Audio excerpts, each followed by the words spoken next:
Boa noite a todos, que Jesus nos abençoe, nos ilumine e que nós possamos atender às expectativas e o desejo de todos vocês e que possamos, eu compreender a necessidade de vocês e vocês compreenderem a mensagem que nós trazemos hoje.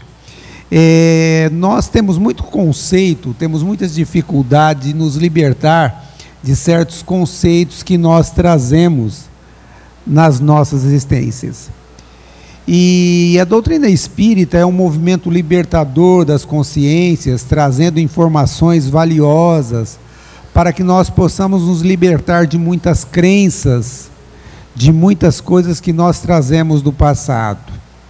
E às vezes, mesmo estudando a doutrina espírita com profundidade, muitos desses ranços permanecem dentro de nós, A maioria de nós, criaturas humanas, mesmo dentro do movimento espírita, acreditamos que Deus castiga as pessoas, Quando nós vemos uma expiação, uma pessoa passando por um processo de prova muito grande, a gente logo imagina que o indivíduo fez um negócio errado, Deus castigou, ele vai ter que passar aquilo, vai ter que passar por uma coisa ruim, porque ele fez alguma coisa errada e Deus castigou ele. E na realidade é um erro. Deus não castiga ninguém. A lei de Deus não é de castigo, e sim uma lei de amor, e uma lei que tem como norma a evolução. Mas a gente observa na vida, e a gente vê muitas provações difíceis, muitas expiações, e aí a gente fica, mas então o que acontece com isso, O André Luiz, ele traz no livro Evolução em Dois Mundos uma explicação interessante na segunda parte do livro a respeito da justiça na espiritualidade. Ele diz que na espiritualidade maior existem realmente espíritos superiores com grande conhecimento a respeito de justiça, da providência divina, e tem muitos conhecimentos sobre culpa, sobre remorso, sobre arrependimento, sobre resgate, mas a atuação desses espíritos não é com o objetivo de impor esse ou aquele sofrimento a quem errou, mas com o objetivo de acertar para que o processo reencarnatório não seja uma coisa apenas dolorosa, apenas uma coisa de provação, para que a individualidade, o espírito, aproveite também a existência para poder evoluir. Porque o que acontece conosco é que todas as vezes que nós erramos muito na vida, nós, quando nos conscientizamos a respeito das responsabilidades que nós assumimos perante a justiça divina e diante do grande débito que nós contraímos perante a lei, a gente fica muito ansioso, para o resgate, para pagar aquela dívida. E o espírito, quando fica muito ansioso, ele pede normalmente existências muito difíceis. E precisa ter um mediador ali para que a pessoa não se puna em exagero, para que ele possa aproveitar o esquecimento do passado, para que ele possa marchar, plantar o bem e não apenas sofrer, porque a lei não é de sofrimento, a lei ela é para a evolução, é para o crescimento espiritual das criaturas. Então por que acontece esse sofrimento e essas expiações? Da onde vem isso? A doutrina espírita nos esclarece que nós emanamos, nós absorvemos o fluido cósmico universal, o hausto divino, do Criador, a força nervosa que é emanada do Criador, e com ela nós elaboramos, nós processamos a força que é própria de cada um de nós, que são os nossos pensamentos. Absorvendo o fluido cósmico universal, nós imprimimos no fluido cósmico universal uma particularização nossa, uma coisa que seja nossa, uma coisa que nós criamos. E o pensamento, ele tem algumas propriedades. Os benfeitores espirituais nos orientam que os pensamentos bons, quando nós pensamos bom, quando o nosso pensamento é positivo, ele tem uma qualidade criativa, fecunda, né? Então, se nós pegarmos um indivíduo que pensa um bom pensamento, ele vai ser uma pessoa que o pensamento dele é um pensamento que semeia o bem, floresce, produz. Mas e o pensamento negativo, o pensamento mau, ele tem propriedades corrosivas e dilacerantes. Ou seja, se nós pegarmos corrosivo, nós vamos pegar justamente esse exemplo mesmo, de uma soda cáustica, de um ácido, né? E dilacerante, ou seja, ele tem capacidade de tirar pedaços, né? De onde ele permanece durante muito tempo. Se nós analisarmos, então nós vamos ver que todas as pessoas que emitem o pensamento bom, nós vamos ver que as pessoas que emitem pensamento bom, ele tem uma característica na vida dele. Se nós pegarmos uma pessoa que pensa somente coisas boas, ele vai ser uma pessoa que está sempre revigorada, vai estar sempre com energia, vai estar sempre otimista, vai estar sempre alegre. O pensamento bom, ele tem propriedades curativas, regenerativas. Nós vamos ver isso logo depois da palestra na Câmara de Passe, né? As pessoas, através do pensamento bom, através da prece, através da oração, prestando auxílio na recuperação das nossas energias, né? Assim, o pensamento positivo, ele auxilia, ele constrói, ele inspira, ele proporciona à criatura que o emite, que produz e que emana ele, a doçura, a serenidade, a afabilidade, né? A satisfação pela vida. A pessoa que produz esse tipo de pensamento é uma criatura que tem mais liberdade de ação, é uma criatura que tem coragem, tem calma, tem segurança e assim por diante, né? O pensamento positivo, ele tem essa característica, por ser justamente criativo e fecundo, a pessoa que alimenta ele tem essas sensações, essas emoções, esse tipo de sentimento. Enquanto a pessoa que emana o pensamento negativo, nós vamos ver que normalmente são pessoas são pessoas insatisfeitas com a vida, são pessoas que têm muito desânimo, são pessoas que se acham que estão doentes sempre, né? Justamente pela ação corrosiva e dilacerante das forças que ele emite, ele é uma pessoa que está sempre irritado, está sempre desesperado, né? Está sempre com aquela asfixia por dentro, entristecido, cansado, né? Enfraquecido, com medo, com insegurança e assim por diante, né? Justamente pela ação que o pensamento negativo ele provoca naquele que elabora e naquele que alimenta esses tipos de pensamento. Para a gente poder ter uma noção de quanto isso é danoso, né, na gente, tem um caso, vocês devem ter escutado já um monte de vezes, né, do caso do Chico. O Chico tinha um cachorro que, não só um cachorro, né, o Chico tinha assim, todos os tipos de animais com problema ele tinha na casa dele, né? Quando as pessoas, um passarinho caía do ninho, quebrava a asa, ou alguém levava lá para ele cuidar, ou ele ficava cuidando, gato que não enxergava, cachorro com problema, isso aí ele tinha hábito, tinha sempre um bicho assim na casa dele.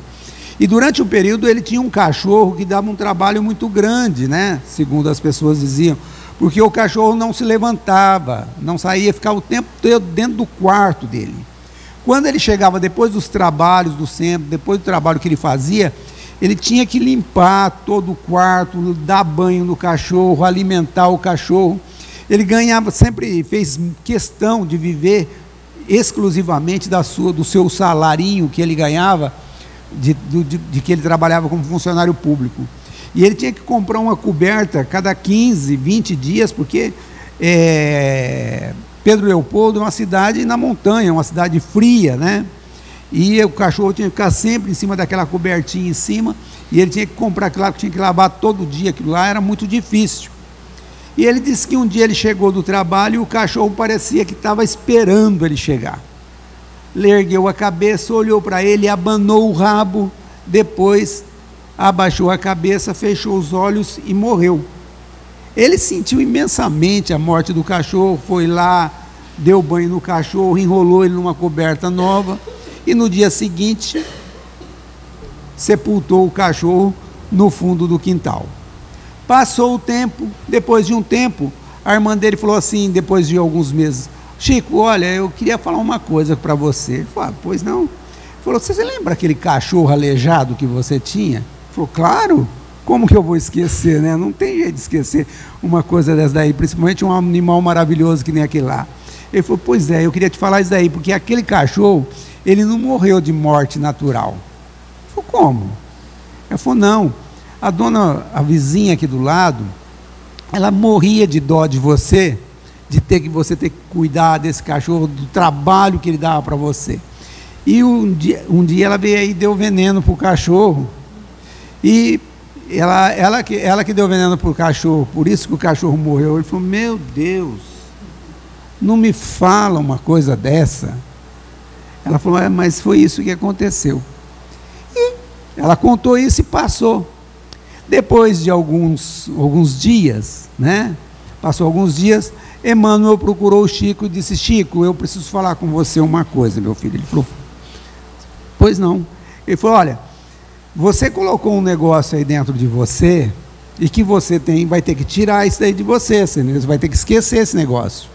É a mágoa que você está da mulher aí por causa daquele cachorro.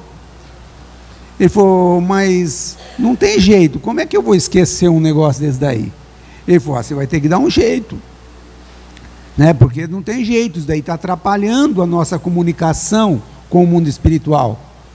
Espíritos não estão conseguindo mais dar comunicação com você, por causa dessa mágoa que você traz com você aí. Aí ele disse que perguntou para o Emmanuel: mas o senhor tem então alguma sugestão para me dar? Porque eu não sei como que eu vou fazer isso. Aí o Emmanuel falou para ele: olha, você tem que procurar ver, né, alguma coisa para você dar uma grande alegria para essa senhora. Ele falou: como? Foi: você tem que dar uma grande alegria para ela, deixar ela bem satisfeita. Ele falou: não, o senhor não entendeu direito. Foi ela que me magoou. Foi ela que matou o meu cachorro, não foi eu que ofendi ela. Ele disse assim: olha, Chico, essa receita não é minha, é de Jesus, certo? Se você quiser, você olha lá no Evangelho de Jesus, lá está: amai os vossos inimigos, orai pelos que vos perseguem e caluniam. Dá uma olhada lá e você vai constatar isso. O Chico, como conhecia o Novo Testamento, sabia as lições, ele então logo começou a procurar, a saber qual que era uma grande vontade, alguma coisa para ele poder satisfazer aquela senhora. E por volta dos anos mais ou menos de 1940, né, um pouco antes, um pouco depois, o sonho daquela senhora era o sonho de todas as mulheres da época, era ter uma máquina de costura, né? Mas só que era um bem caríssimo na época. O Chico foi ver o preço, né? E pegou e fez parcelas por anos numa loja e comprou uma máquina de costura e mandou entregar no endereço da mulher. E quando ele entregou, né, passou uns dias, a maquininha ia chegar. O dia que ele veio do serviço, ele disse que ele olhou de longe a senhora lá na porta da casa dela, ela brilhava. Os pensamentos de euforia, os pensamentos de alegria, o pensamento de extrema felicidade daquela senhora fazia com que ela brilhasse. De longe o Chico viu isso. E quando ela viu o Chico chegando, ela correu ao encontro do Chico e deu um abraço nele. E o Chico disse que toda aquela energia que ela havia acumulado, todos aqueles pensamentos de felicidade dela, adentrou ao seu corpo físico, ao seu perispírito, adentrando o seu coração e trocou. realmente o sentimento de mágoa, o sentimento de tristeza que ele estava em relação à senhora, trocou por aquela sensação de alegria e de felicidade que ele proporcionou àquela senhora. Se a gente começarmos a observar se isso, né, é uma receita que Emmanuel deu ao Chico, que atrapalhava ele, os pensamentos iguais que nós alimentamos a nós mesmos são muitos danosos. No livro Pensamento e Vida, de Emmanuel, ele tem várias mensagens que falam a respeito das propriedades do nosso pensamento. E ele diz assim que todas as vezes que nós assumimos um compromisso no mundo espiritual que viemos para fazer na Terra, ou que nós assumimos um compromisso aqui no plano físico e nós não cumprimos com os nossos deveres, a gente começa a ter um sentimento de culpa. E esse sentimento de culpa, ele coloca aqui numa regrinha, ele diz que esse sentimento de culpa vai virando um remorso, né? Aquela coisa que a gente começa a rememorar, e esse remorso, ele vai fazendo com que nós emitimos sombras, verdadeiras manchas escuras que se espalham pelo nosso corpo físico e pelo nosso perispírito. Quem já leu o livro Nosso Lar, lembra de uma senhora que ela provocou que ela fez um monte de aborto, né? Uma parteira, e que o corpo dela era todinho manchadinho de preto lá no mundo espiritual, né? Então, o Emmanuel nos diz que o arrependimento que nós somos acometidos quando nós não cumprimos o nosso dever, acaba avivando em nós as lembranças amargas, as razões pelas quais nos fizeram desistir de cumprir com o nosso dever. E esses pensamentos, né, acabam transformando num abscesso, como se fosse uma irritação mental, que começa a emitir continuamente pensamentos negativos que têm a propriedade corrosiva e dilacerante. Esses miasmas que nós começamos a emitir, eles começam a intoxicar a nossa aura, que é justamente a nossa psicosfera, ou seja, é o nosso halo magnético que nós emitimos, que são formados pelos nossos pensamentos. E é justamente esse magnetismo que nós emitimos que faz a ligação invisível, tanto com os espíritos encarnados, de um para um, com o outro, conosco, também com os espíritos desencarnados, né?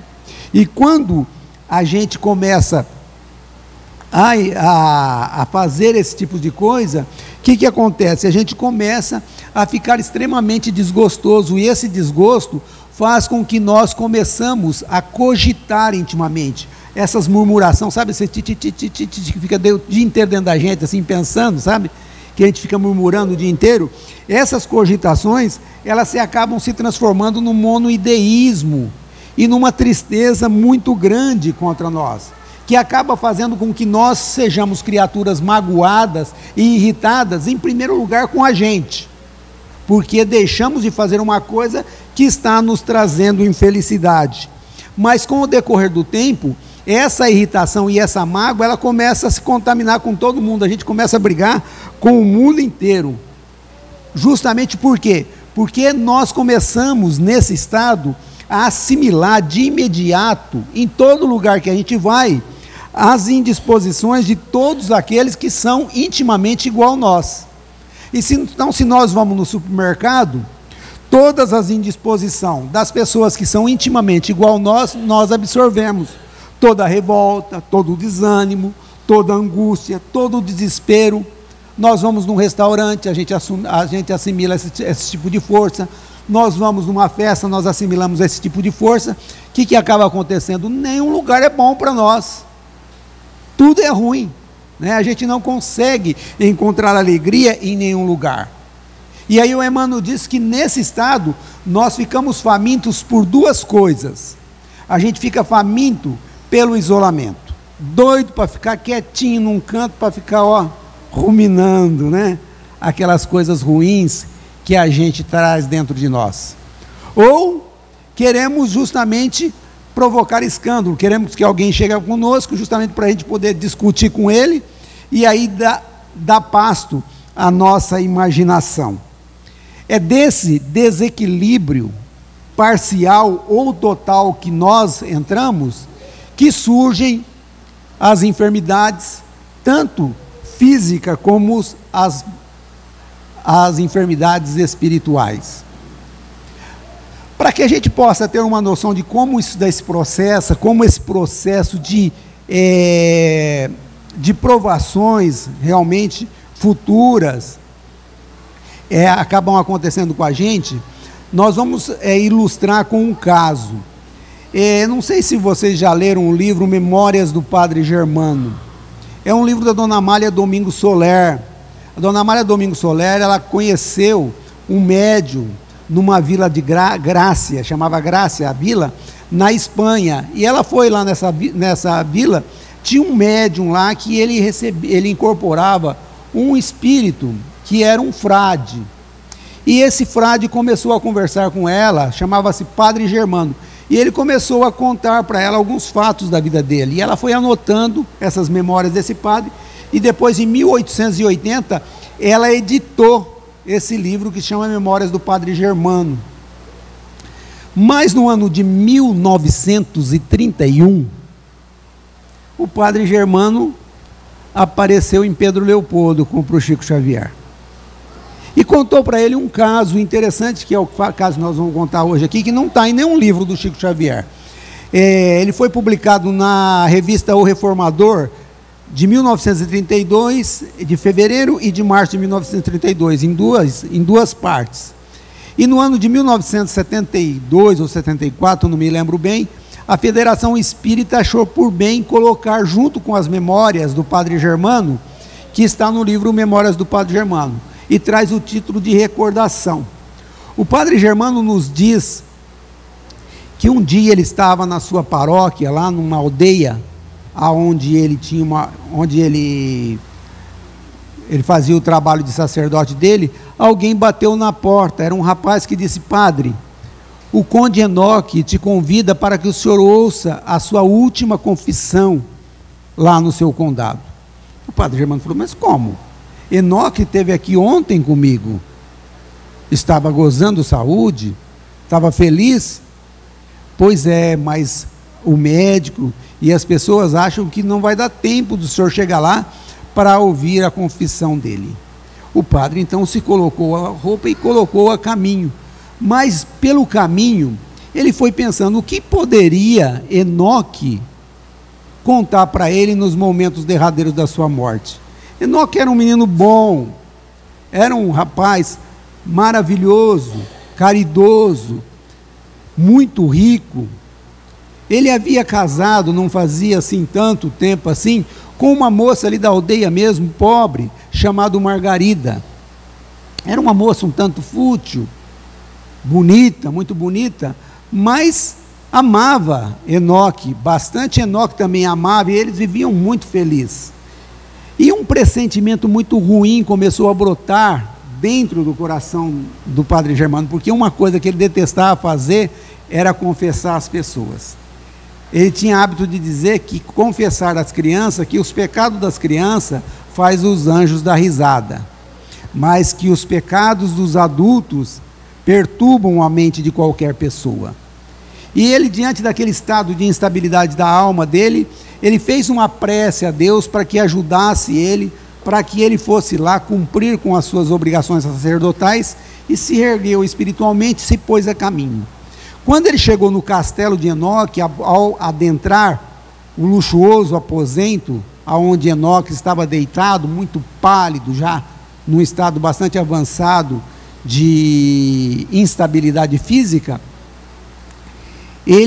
Margarida correu ao seu encontro desesperada, abraçou ele, e ele pediu então a Margarida que desse licença para que ele pudesse fazer a confissão em Enoque.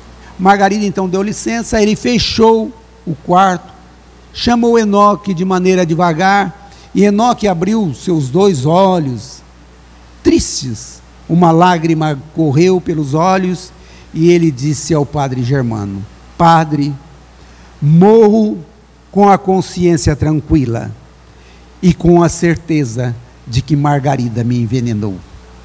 Descobri a traição e um tóxico poderoso já me rouba a vida. O médico, e quando disse o médico, ele engasgou-se, começou a tossir, a soluçar e acabou desfalecendo.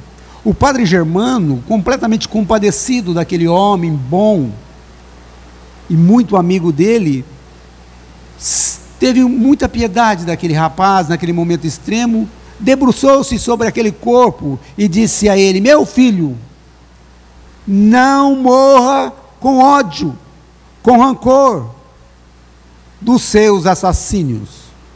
Você é uma alma boa, irá confessar com Deus e Deus irá te proteger.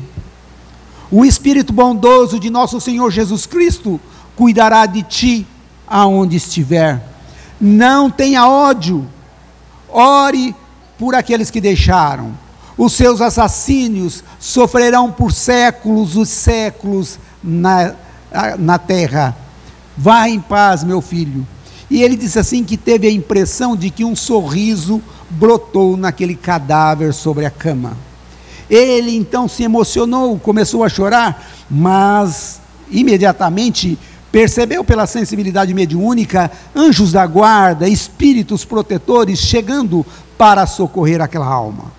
Então ele se recompôs, fez uma prece, ajudando, e depois tão logo se recompôs emocionalmente, abriu a porta. Margarida então, desesperada, debruçou-se sobre o corpo na cama, chorou desesperada, e ele, indignado, olhou para Margarida e disse, e pensou: meu Deus, como a criatura humana é pobre, ingrata. Trocar a felicidade, trocar a alegria de uma vida de cumprimento de dever por um assassino que irá lhe trazer a infelicidade e a morte. E então ela, depois de fazer o teatro, voltou para o padre e disse: Padre, quais foram os últimos desejos de Enoque? E ele disse: infelizmente ele os levará para o túmulo. Não conseguiu me falar uma palavra sequer. Parece que tinham tirado um peso enorme das costas de Margarida. E o padre disse assim: se a senhora me der licença, eu acho que já cumpri com as minhas obrigações sacerdotais. Preciso voltar para a paróquia. Ao que ela consentiu, e ele disse que foi embora, para nunca mais voltar ao condado. Margarida passou o primeiro ano naquele luto superficial. No segundo ano, ela casou-se com o médico que havia diagnosticado o mal-estar súbito de Enoque. Os dois se apoderaram da enorme fortuna de Enoque e começaram uma vida de orgia, uma vida de viagem por todas as capitais da Europa, num declínio moral, num declínio espiritual cada vez mais acentuado, entre a bebida, entre o vício, entre o sexo, e assim eles foram se deteriorando. O padre disse que Margarida voltou para a aldeia só depois que a fortuna estava extremamente diminuída. Já velha, Margarida agora não tinha mais aquela vivacidade da mocidade. O seu rosto tinha o pesar do remorso, do arrependimento da pessoa que não viveu de maneira útil.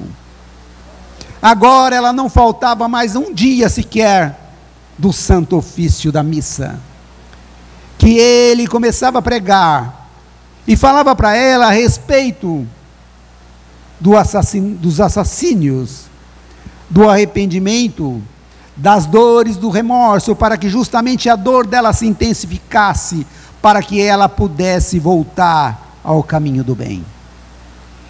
Durante muitos dias, ele percebia Margarida debruçada sobre a imagem do Cristo crucificado, a chorar a tarde inteira. Foi assim, depois de muito tempo, que alguém bateu de novo na igreja do padre Germano, dizendo a ele: Margarida quer que o senhor ouça as suas últimas confissões. Ele então se arrumou e foi para o castelo de Margarida, sabendo que Margarida não tinha nada para falar para ele, que ele não sabia. Mas ele disse que ao chegar no castelo, só encontrou um cadáver com os olhos extremamente abertos, como que se visse alguma coisa muito assustadora. E ele então voltou para a igreja com a certeza de que Margarida iria se confessar com Deus mesmo. E ele disse que assim continuou o seu trabalho na pequena aldeia, a auxiliar as mães, a orientar e a catequizar as crianças, a orientar as pessoas, a enfeitar o altar, até que depois de algum tempo, o corpo físico acabou enfraquecendo, e ele por sua vez também acabou por morrer, acabou por desencarnar, indo para o mundo espiritual. Depois de um período de uma sonolência, ele acordou em um lugar muito limpo, como se estivesse em recuperação. Abriu os olhos e o aposento estava cheio de gente. Eram os aldeões que já haviam partido, que já haviam desencarnados há muito tempo, que estavam ali para dar um abraço, para cumprimentá-lo. Mas na frente de todos estava o conde Enoque, que correu ao seu encontro, abraçou ele e disse: muito obrigado pelas suas recomendações finais na minha vida, muito obrigado pelas suas orações que fizeste por mim todos os dias da sua existência, muito obrigado pelo carinho. E assim todos os outros foram passando, abraçando ele. E ele disse que depois de muito tempo, por muito tempo depois, ele não mais pensou nas coisas do plano físico da crosta terrestre, para se preocupar única e exclusivamente com as coisas espirituais.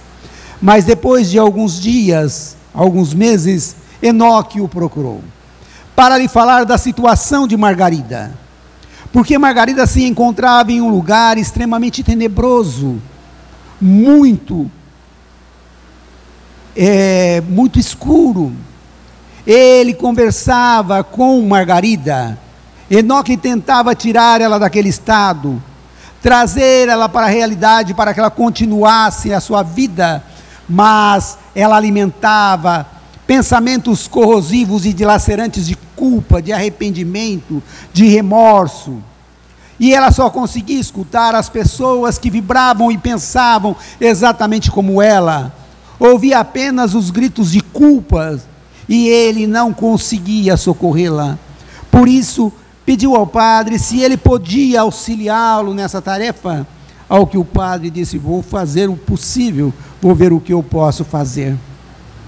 E padre Germano disse que durante 25 anos depois, ele foi diariamente conversar com Margarida, tentar trazê-la para a realidade. E após 25 anos, ela alimentando pensamentos de qualidade inferior, ele conseguiu convencê-la a procurar novamente um corpo físico, para que o esquecimento do passado pudesse auxiliá-la, e que numa nova existência ela conseguisse progredir, esquecer o passado e construir um futuro diferente.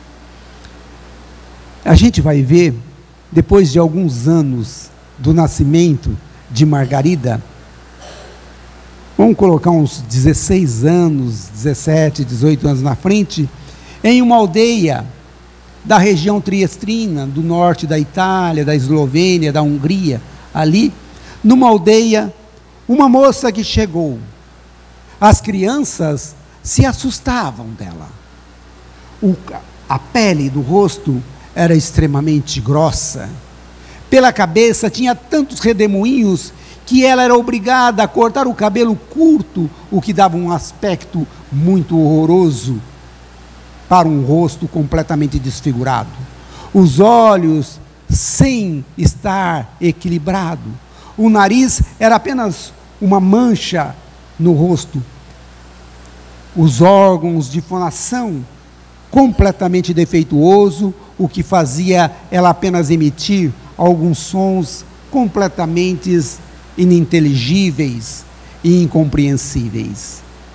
As pessoas brincalhonas e cruéis tinham apelidado ela de fera. E assim ela era conhecida. Com as próprias mãos, ela construiu uma cabaninha feita de madeira, de palha, embaixo de um oumeiro. E era ali que ela se protegia do frio, das nevascas, da chuva, do calor, dos ventos daquela região extremamente fria, daquela região extremamente difícil de viver. Mas no mundo espiritual, Enoque elevava o pensamento em prece e pedia a Deus que o auxiliasse, que permitisse que ele pudesse voltar à terra. Ele queria auxiliar a fera a passar aquela existência difícil, aquela existência dolorosa. As suas preces foram tão sinceras, foram tão honestas e com tanta vontade que o alto permitiu. E Enoque então volta ao plano físico como filho da fera. Quando Enoque nasceu, a aldeia ficou completamente apavorada. Um monstro já era muito. Agora uma mulher monstro teve um outro filho que com certeza seria um monstro e que seria o hálito dos ébrios e dos bêbados que por ali passavam. E então se armaram de paus, de pedras e correram com ela, atirando paus, atirando pedra, e ela, dolorida após o parto, ajuntou aquela criança e correu sem rumo pelas estradas. Vagou de aldeia em aldeia, e foi assim que a criança se desenvolveu. Mas a criança era diferente em tudo da mãe. Era uma criança linda, viva, sabia conversar como nunca, amorosa, e a partir do seu nascimento, a partir de algumas compreensões, a fera agora tinha alguém que envolvia aquele corpo monstruoso em abraços e beijos, e a dizer que a amava muito, e a sua vida mudou muito. Quando ele fez 3 anos, era ele que pegava ela pela mão, que a conduzia pelas aldeias, a pedir um pedaço de pão, a pedir um pouco de água em cada casa. Quando ele fez 4 anos, os pensamentos corrosivos e dilacerantes da fera era tão intenso, e a tristeza íntima dela era tão grande ainda, que ela vivia olhando para o céu, resignada, porque sabia que tinha feito alguma coisa de muito errado. Por isso era necessário ela suportar aquele sofrimento em que ela passava. E ele sempre dizia a ela: mãe, eu sonho todas as noites com uma aldeia maravilhosa. Lá tem pássaros de luzes que pousam sobre árvores verdejantes, frutíferas e floridas. Nessa aldeia tem mães que amparam, tem pais que socorrem, que sustentam, tem anciões que aconselham e que dão carinho. Mãe, eu acho que a aldeia é por aquela estrada, vamos por ali, vamos por aqui. E assim os dois iam vivendo a vida. Mas quando ele completou 5 anos, eles chegaram em uma aldeia e estava extremamente frio. Ele então deixou a mãe embaixo de uma árvore para adentrar a aldeia para pedir um pedaço de pão. A fera, nessa época da vida, já estava coberta de pústulas de lepra. Os seus olhos haviam fechados pela cegueira. Sem enxergar, era a única criatura que enxergava, que conduzia ela pelos caminhos, era aquela criança que o céu havia lhe colocado na mão. E ele, ao adentrar a aldeia para pedir um pedaço de pão, a aldeia estava deserta, todas as casas fechadas, e uma enorme nevasca caiu sobre a aldeia. Depois de algumas horas, todo mundo ficou assustado. Um monstro entrou à aldeia a procurar alguma coisa que ninguém sabia o que era. Ela vasculhava em todas as casas, procurava embaixo de todas as árvores, e ninguém sabia o que ela queria. Até que, desolada, sentou-se em uma pedra, e alguém lhe trouxe um corpo de uma criança, rígida, da cor da neve que havia enterrado, e a colocou no colo dela. Ela apalpou os olhos, apalpou o rosto, gritou de dor, pediu socorro. No seu choro, no seu grito de angústia e de extrema dor, as pessoas simplesmente se afastaram. Ninguém compartilhou de sua dor. Apenas depois de algumas horas, alguém veio e pegou aquele corpo para sepultá-lo na terra fria que havia lhe tirado a vida. Reconheceram aquela mulher. Ela era a mesma fera que eles haviam expulsado há anos atrás. Por isso a conduziram à mesma cabana que ela mesma havia construído e lá deixaram. Ninguém lhe fez companhia nesses momentos de dores. Agora, cega, leprosa, sozinha, vivia naquela cabana. Poucos foram os corações que lembraram de levar-lhe um copo de água, um pedaço de pão. Faminta, febril, dolorida, ela vivia ali sozinha. As noites eram extremamente angustiosas e frias, mas ela escutava a voz de uma criança que lhe dizia: mãe, não canse, caminhe mais um pouco pela dor. Eu moro agora em uma aldeia que os pássaros são de luz. Aqui, mãe, tem árvores frondosas, verdejantes, cheias de flores e de frutos. As mães aqui amparam, os pais socorrem, os velhos nos amparam e nos ajudem. Caminhe mais um pouco pela dor, mãe, e me encontrarás aqui. Nesses momentos, ela esquecia a própria dor e continuava a viver. E assim foi que a fera foi vivendo e foi se definhando em seu corpo físico, em grande sofrimento. Até que um dia, depois de muito tempo, em sofrimento atroz, ela divisou como se fosse uma luz. Olhou ao lado, tinha alguém iluminado ao seu lado. Era Enoque, que ela não reconheceu.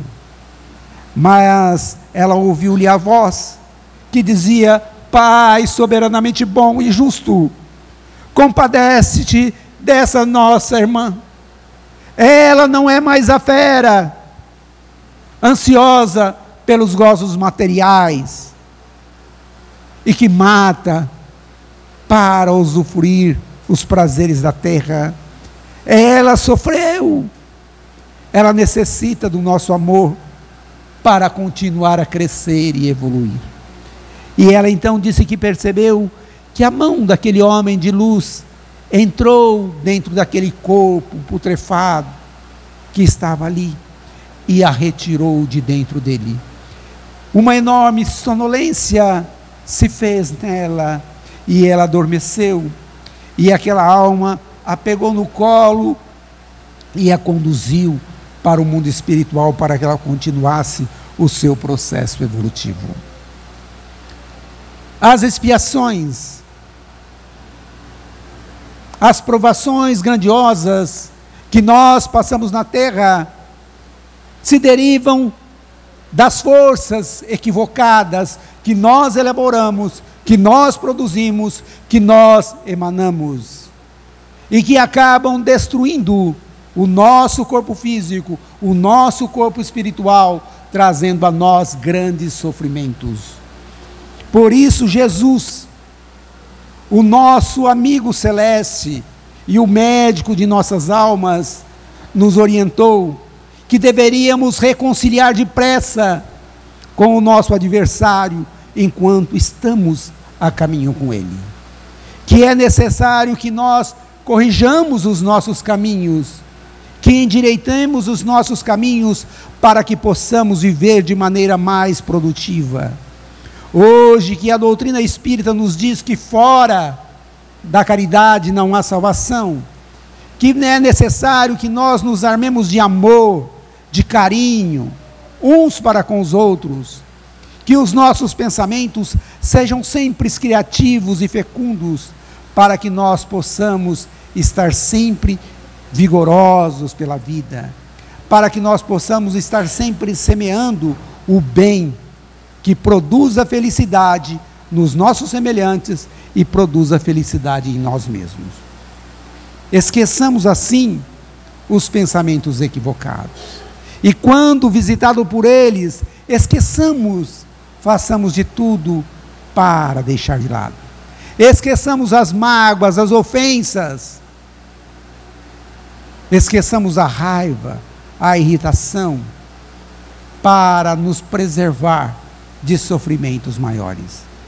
Que nosso Senhor Jesus Cristo nos ilumine e nos auxilie, para que nós possamos aproveitar todo o conteúdo de informação, de libertação e de amparo para as nossas almas. Muito obrigado.